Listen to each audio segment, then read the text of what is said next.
Le PDG de la plus importante banque en Algérie, la BEA, la Banque extérieure d'Algérie, il a été relevé de ses fonctions dans la plus grande discrétion. El-Hawari Al-Hali avait un problème, avait un conflit qui l'opposait directement au milliardaire Kamel Moula, le nouveau visage de l'oligarchie algérienne Medine Tebboune. El-Hawari Al-Hali a sauté aussi en raison de son refus, tenez-vous bien, d'accorder un crédit astronomique de 1,5 milliard de dollars pour les Qataris, pour le projet Baladna, la ferme géante pour la production du lait et d'élevage de 270 000 vaches qui doit abriter la wilaya d'Adra. En réalité, la BEA, à travers un examen approfondi du dossier de la demande de crédit de la Baladna Algérie, elle s'est rendue compte qu'elle risque de perdre son argent, qu'elle risque de ne jamais revoir son argent. Elle a refusé tout simplement de dilapider l'argent public. Produire du lait sous 50 degrés avec 270 000 vaches, avec en consommant énormément d'électricité, d'eau, etc. dans une région totalement désertique. Dans ce projet, ce sont les Qataris qui sont majoritaires. À partir du moment où ils sont majoritaires, pourquoi ce n'est pas eux qui injectent de l'argent? Si c'est les Qataris qui vont le financer avec leur argent, marhaba. Mais les Qataris sont venus et à la fin, c'est aux banques algériennes de le financer. Pourtant, les Qataris sont riches. Les Qataris, là où ils partent dans le monde entier, quand les Qataris s'implantent, ils ramènent leurs capitaux. Sauf en Algérie, les Qataris, ils viennent, et c'est l'Algérie qui doit les financer. Dans ce cas-là, on aurait pu faire ce projet nous-mêmes. Le PDG de la plus importante banque en Algérie, la BEA, la Banque extérieure d'Algérie, l'une des 10 grandes banques établissements financiers du continent africain. Son PDG, El-Hawari Al-Hali, a été relevé de ses fonctions dans la plus grande discrétion et on lui cherche un remplaçant qui n'a pas été encore décidé, sélectionné, qui n'a pas été encore sélectionné ou choisi. C'est pour ça que l'annonce officielle du remplacement du PDG de la BEA ne s'est pas encore effectuée. On vous a raconté dans l'émission qui a été diffusée de cela 48 heures que El-Hawari Al-Hali avait un problème, avait un conflit qui l'opposait directement au milliardaire Kamel Moula, le nouveau visage de l'oligarchie algérienne Medine Tebboune, qui est le patron du CREA, le Conseil du renouveau économique algérien, le patronat le plus puissant du pays, l'allié attitré du régime algérien, notamment du régime Tebboune, et qui est l'un des piliers du clan Tebboune. Parce que El-Hawari Al-Hali a refusé de signer et de valider l'octroi de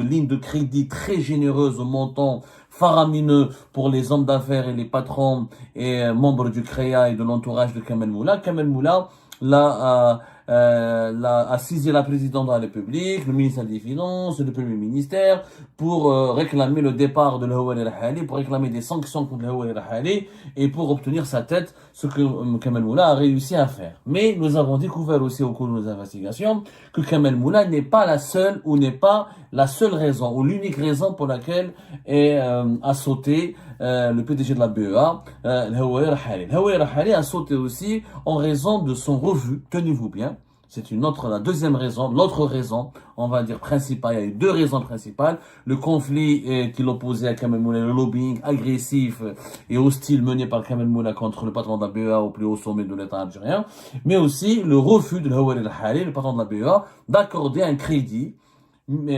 astronomique de 1,5 milliard de dollars pour les Qataris et pour le projet Baladna, la ferme géante pour la production du lait et d'élevage de 270 000 vaches qui doit abriter la wilaya d'Adra. La BEA, avec le patron de la BEA, la Banque extérieure d'Algérie, El-Hawari Al-Hali, a refusé tout simplement d'accorder ce crédit pour financer la ferme géante de Baladna, alors que cette ferme est en partie financée par les Qataris et devait être en partie gérée et développée par les Qataris. La BEA, la Banque extérieure d'Algérie, a été sollicitée par la joint venture, la société qui doit Baladna Algérie, pour obtenir un financement de 1,5 milliard de dollars. Quand le PDG de la BEA, il a vu, il a étudié de près, il a expertisé, ausculté la demande de crédit de Baladna Algérie, il s'est avéré que ce projet est bancal, qui ne présente pas de garantie suffisante pour la rentabilité, pour le retour sur investissement et pour des garanties de remboursement. En réalité, la BEA, à travers un examen approfondi du dossier de la demande de crédit de la Baladna Algérie, elle s'est rendue compte qu'elle risque de perdre son argent, qu'elle risque de ne jamais revoir son argent et qu'il n'y a pas, encore une fois, ni de garantie suffisamment solide pour la rentabilité et assurer d'une capacité de remboursement de ce crédit énorme, 1,5 milliard de dollars. El-Hawari Al-Hali a été un banquier sérieux. solide. Et comme son prédécesseur Latrache, il a refusé tout simplement de dilapider l'argent public. Il a refusé de servir de caution ou juste de faire valoir à des projets économiques qui ne sont pas solides, qui ne sont pas rigoureux et dans lesquels la banque publique algérienne, la BEA, pourrait perdre son argent. Comme le Zahalat, son prédécesseur, ces deux banquiers, illustrent la révolte d'une nouvelle génération de dirigeants algériens, notamment du secteur des finances, les banquiers, qui ne veulent pas finir en prison et qui ne veulent pas être les complices de gros scandales de dilapidation de l'argent public.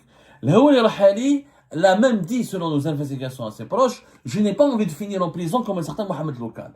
Mohamed Loukal, rappelez-vous, qui était le patron de la BEA, de 2000 jusqu'à 2016, pendant de très nombreuses années. Il a été patron de la BEA de 2001 à 2016, pendant 15 ans. Là, il est où maintenant? Il est à la prison de Harash.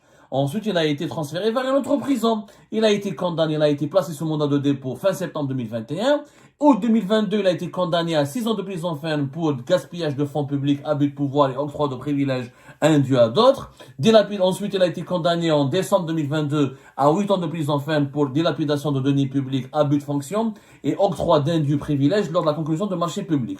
Eh ben, Mohamed Louka, il lui est arrivé il a fait l'erreur d'obéir à des instructions politiques et de donner des crédits bancaires à des montants faramineux pour des groupes privés, notamment les Haddad, les Koninef, les Tahkout, les oligarques algériens ou certains groupes étrangers. Et finalement, alors que, à l'époque de Bouteflika, l'économie était plus prospère. Les projets économiques étaient plus sérieux, plus rigoureux.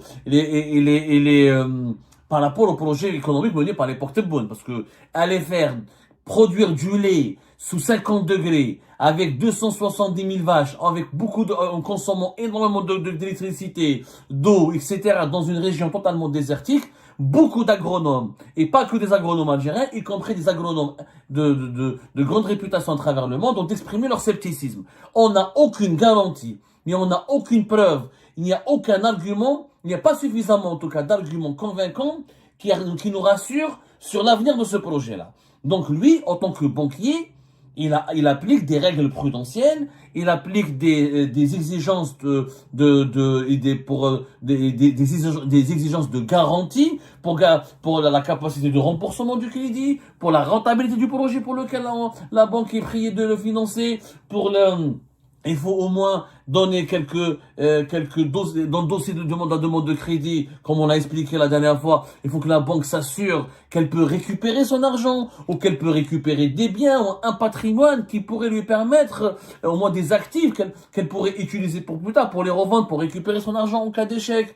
Il n'y a aucune garantie de rentabilité, encore une fois, et de réussite autour de ce projet de Beledna. Donc, Haouli Rahali, il veut pas finir comme Mohamed Loukal. Mohamed Loukal, au moins les projets qui ont été financés par la BE à l'époque de Bouteflika, on les a vus. Ali Haddad, Tahkout, ils ont volé, ils ont détourné, mais ils ont créé des projets.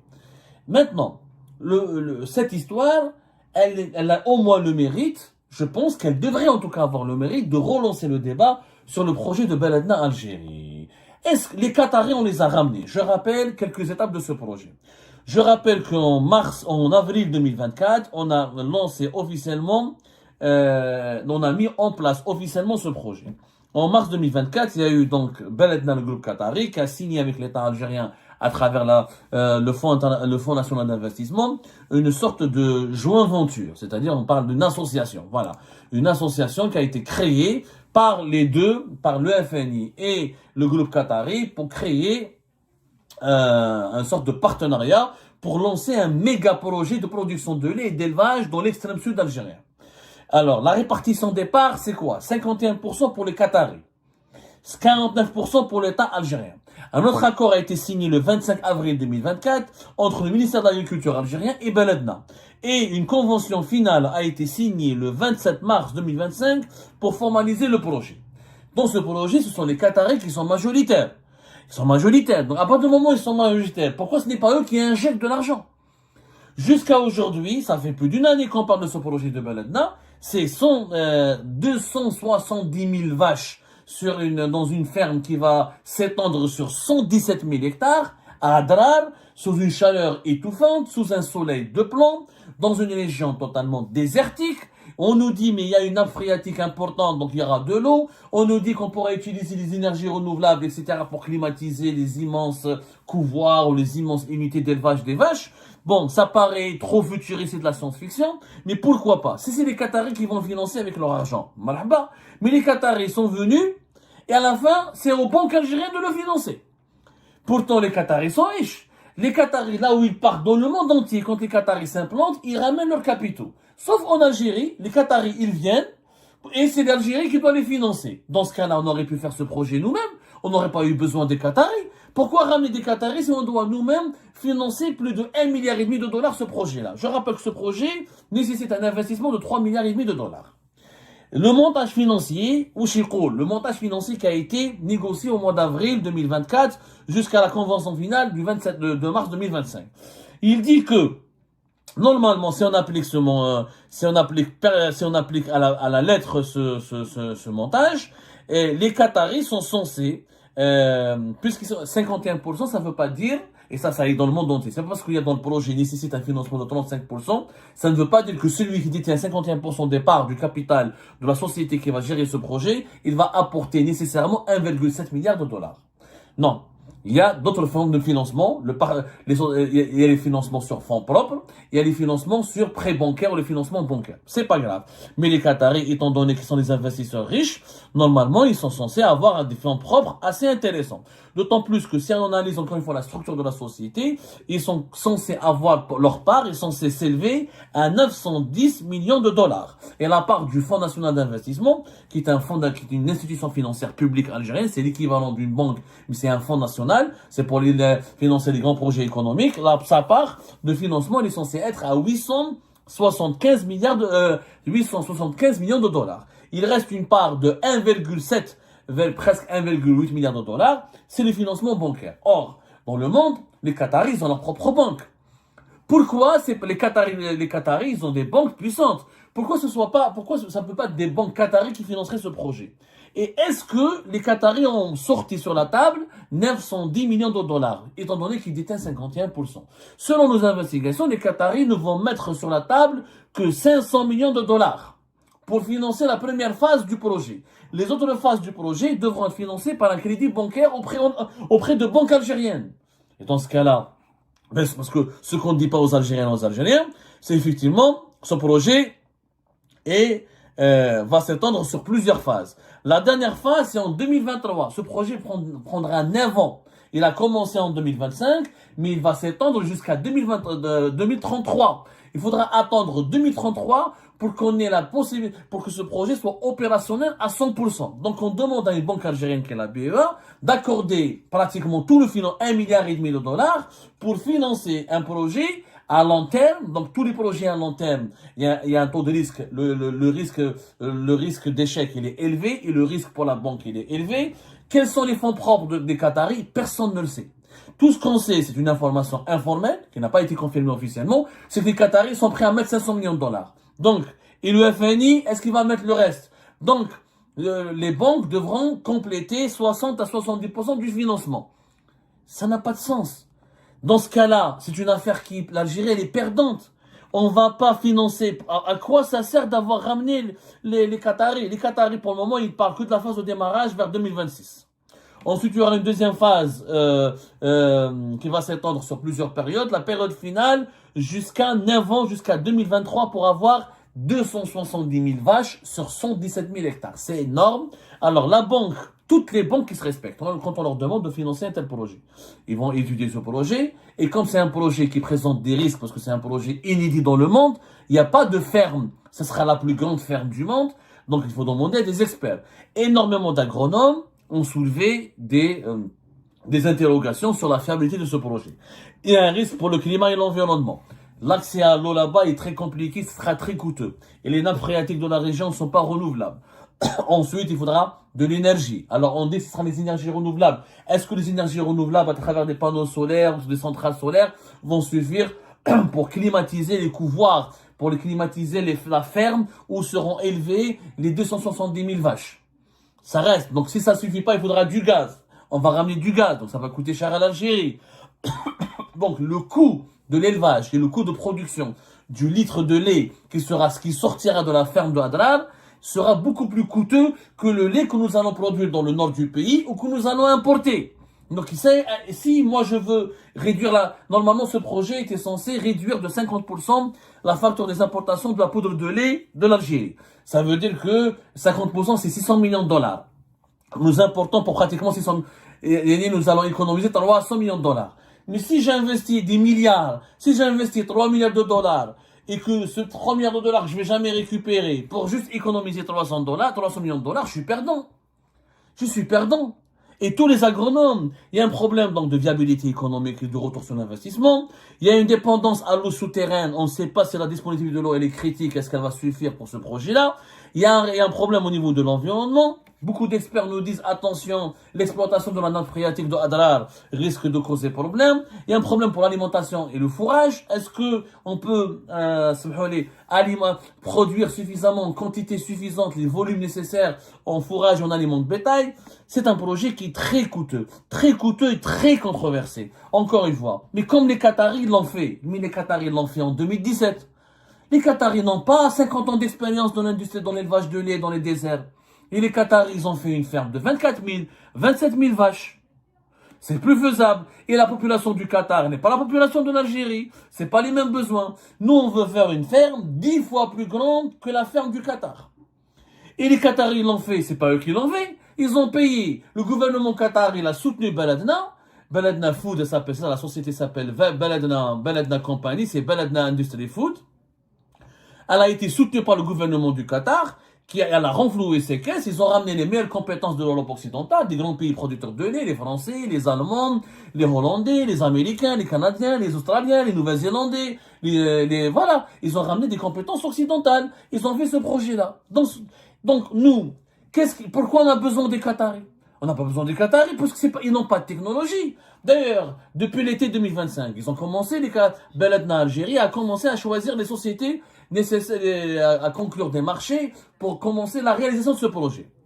Nous avons déjà, on sait déjà que depuis fin juillet 2025, la première société qui a été choisie, c'est une société allemande qui s'appelle Global Engineering Alliance, qui a été mandatée par Beledna Algérie pour la construction de la plus grande exploitation laitière, l'usine de lait. C'est elle qui va construire le site le plus grand de la ferme et c'est elle qui va construire l'usine de lait et en poudre qui va être produite à partir du lait qui va être collecté au niveau depuis les vaches qui vont être élevées dans cette ferme de Adrar. C'est une entreprise allemande. Ça va nous coûter pratiquement 500 millions de dollars pour lancer la première phase de ce projet. D'autres sociétés ont été choisies. Il y a des sociétés algériennes qui ont été choisies, mais juste pour construire des bases de vie. La majorité des sociétés qui ont été choisies, c'est des sociétés étrangères. Il n'y a aucune société qatari. Les Qataris n'ont pas de savoir-faire. Les Qataris, ils veulent faire du management parce qu'ils ont de l'expérience, mais uniquement depuis 2017.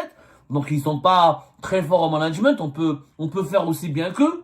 Ils ont découvert, ils ont appris sur le tas, ils n'ont pas d'expérience avérée très précise dans ce domaine-là, et tout le reste, c'est des sociétés étrangères.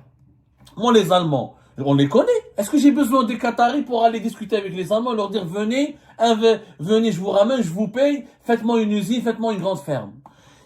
Les Qataris, il aurait été intéressant de faire le projet avec eux s'ils allaient nous ramener des investissements. Par exemple, les Qataris sont partis en Égypte en 2023, je crois, en 2023 ou en 2024, ils ont acheté 10% d'un producteur local de lait. Et voilà, dans l'industrie alimentaire, ça s'appelle Jouhania et d'Égypte. Ils ont acheté 10%, et donc ils vont commencer à développer la production de lait en Égypte. Ils sont partis en Malaisie. Pour faire une grande, en août 2021, pour élever 10 000 vaches laitières, et à partir desquelles ils vont produire du lait et développer l'industrie du lait en Malaisie. Mais ça, c'est pas les Malaisiens ou les Égyptiens qui leur ont prêté l'argent. En Égypte et en Malaisie, les Qataris ramènent leur propre argent. Mais en Algérie, c'est les banques algériennes qui vont financer les Qataris. Ça n'a pas d'intérêt. Ça n'a aucun sens. Le PDG de la BEA, il a eu raison de refuser. Parce que c'est simple, demain, la banque va perdre de l'argent. Si ce projet ne marche pas. Et s'il y a eu c'est l'argent public, la BEA, c'est pas une banque privée. Quand il y a de l'argent public, il y a une justice, il y a une enquête sécuritaire. Ça, il y a des comptes qui doivent être, il y a des bilans, il faut rendre des comptes. Lui, il va être tenu il va être tenu pour coupable, comme Mohamed Loukan. On va lui dire, c'est toi qui as signé, c'est toi qui as donné du crédit, parce que alors tu aurais pu dire non, parce que tu aurais pu dire, écoute, moi, je suis pas d'accord, le dossier n'est pas conforme à nos exigences. Et tu aurais pu préserver l'argent public. Mais s'il avait dit oui dans 8-9 ans, si ça ne marche pas, c'est lui qui va être appelé, il va se représenter à la justice, il sera sur le banc des accusés, éventuellement il sera incarcéré. Donc il a eu raison de dire non. Ce projet, il est futuriste, trop ambitieux, mais trop risqué, il paraît même fantaisiste au regard des problématiques climatiques. Et ben voilà les amis, c'est la fin de cette vidéo. Je vous remercie comme d'habitude pour avoir suivi jusqu'à la fin. N'oubliez pas de nous laisser vos commentaires et vos réactions sur cette vidéo et de vous abonner à la chaîne si vous n'êtes pas encore abonné. Donc voilà, ça fait vraiment plaisir de voir vos commentaires et vos réactions et vos discussions sur la section des commentaires.